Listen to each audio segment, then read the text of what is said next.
Hi all, welcome back to Indeed IAS. Let's begin the discussion.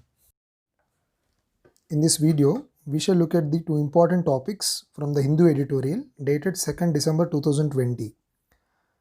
These topics are important for both UPSC prelims as well as mains examination. So without further delay, let's start the discussion. The first topic is regional priorities.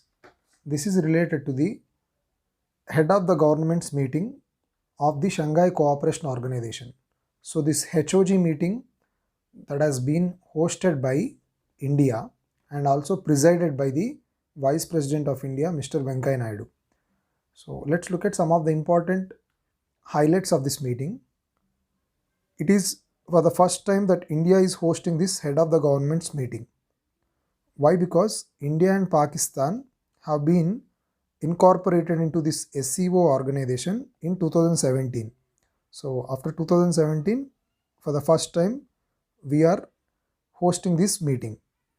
Now the meeting agenda for 2020 is measures to be taken to tackle the consequences of COVID-19. So consequences means, see, this COVID-19 or the corona pandemic has created a lot of troubles. The entire economies of the countries across the world has been slowed down and so many people have lost employment opportunities, etc.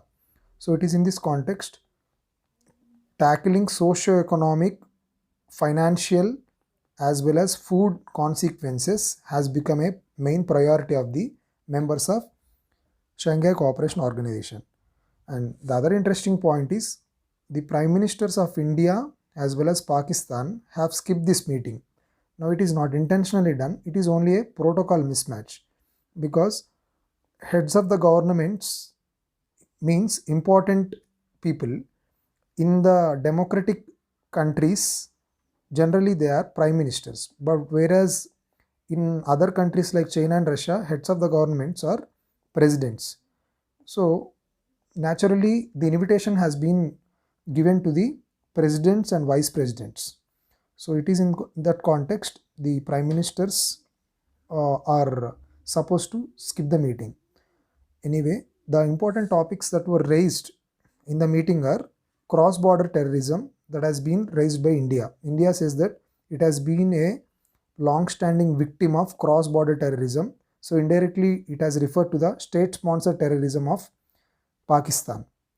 And the second topic is Pakistan has also, in retaliation to India's statement, it has raised the issue of Kashmir issue. So it said that India is invoking unnecessary terrorism or else violence and taking away the autonomy of the people of Kashmiri.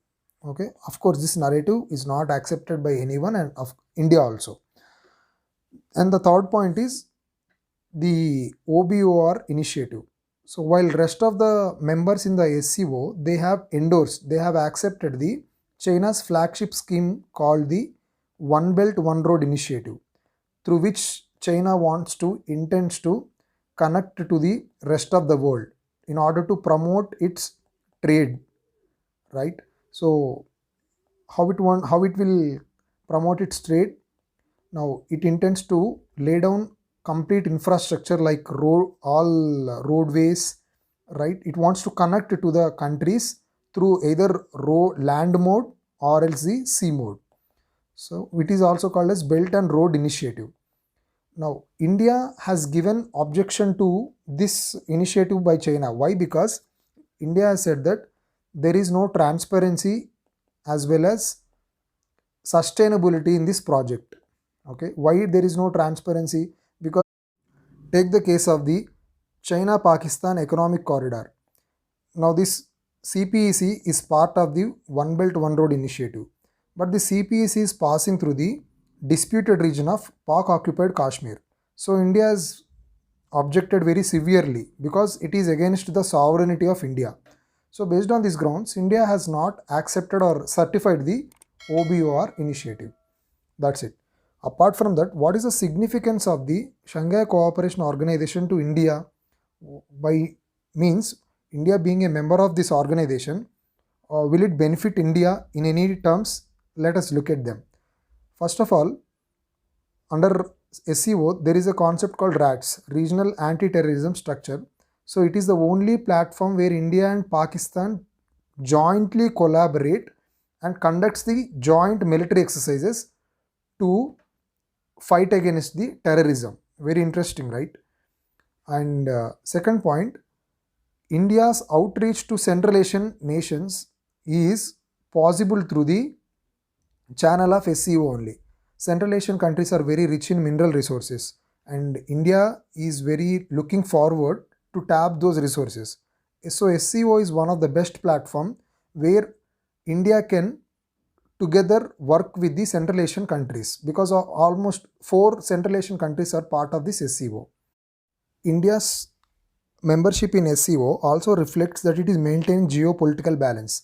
We are very actively engaged with international organizations like Quad as well as G20, right, which are predominantly dominated by the Western countries. So, being a member of SCO also reflects that we are maintaining equal relation with all the countries, Western countries as well as other Eastern countries too. And SCO is seen as a best alternative international forum by India.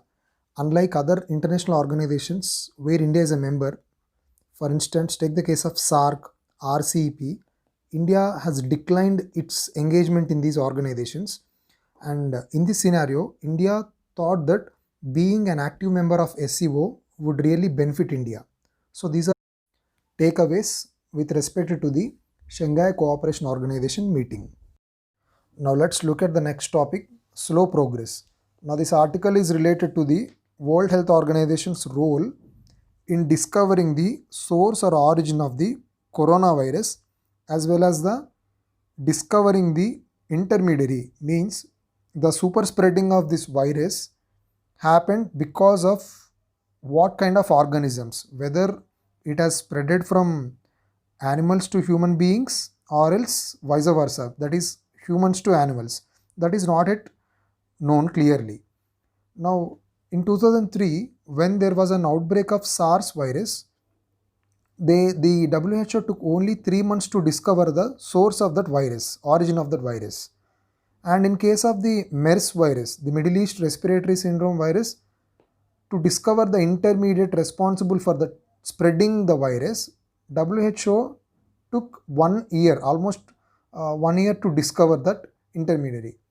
Now the article says that it's been almost 11 months after the outbreak of coronavirus, and not at a single step has been taken forward by WHO in terms of discovering the origin as well as the intermediary of this virus, because discovering the natural reservoirs and intermediate of this virus is very crucial to tackle such kind of viruses in future.